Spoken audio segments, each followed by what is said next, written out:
ప్రస్తుతం తెలంగాణలో రేవంత్ రెడ్డి పరిపాలన మీకు ఎట్లా అనిపిస్తుందండి? బాగా అనిపిస్తుంది మేడం. అంటే ఏ విధంగా బాగా అనిపిస్తుంది? రైతు రుణమాఫీ చేశాడు. సో అందరికీ రైతు రుణమాఫీ అనేది జరగలేదు అంటున్నారు. మీకేమనిపిస్తుంది?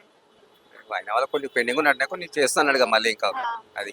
అంటే కేసీఆర్ పరిపాలనలో డెవలప్మెంట్ ఎక్కువ ఉన్నాయి, ఉద్యోగాలు ఎక్కువ ఉన్నాయి. మరి ఈయన పరిపాలనలో 9వ తారీఖు ఉద్యోగాల పత్రాన్ని చేతిలో పెడతా అన్నాడు. మరి పెట్టలేకపోయాడు కదా, ఎట్లా అనిపిస్తుంది మరి మీకు?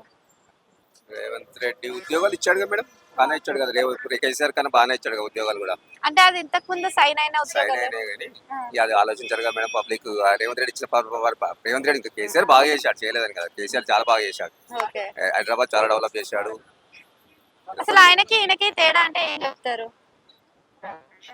తేడా అంటే ఏం లేదు మేడం, ఆయన కొద్దిగా అంటే 10 years ఇప్పుడు చూసుకుంటే ఓన్లీ సిటీ మాత్రమే డెవలప్ అయ్యింది, ఊర్లలో అట్లనే ఉంది అని అంటున్నారు కదా. సో మరి మీరేమనుకుంటున్నారు దాని గురించి? లేదు ఊళ్ళలో కూడా డెవలప్ అయింది మేడం, బాగానే. గ్రామ పంచాయతీ రోడ్లు కూడా అలానే ఉన్నాయి కొన్ని కొన్ని కొన్ని కొన్ని కొన్ని పల్లెటూళ్ళలో, చిన్న చిన్న పల్లెటూళ్ళలో అలా ఉన్నాయి. కొన్ని మెయిన్ పల్లెటూళ్ళలో బాగానే అయింది.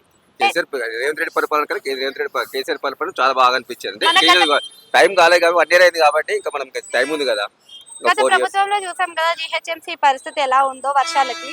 సో ఈసారైనా అందులో మార్పు తెచ్చే అవకాశం ఉందంటారా మరి రేవంత్ రెడ్డి హయాంలో? ఉన్నది మేడం.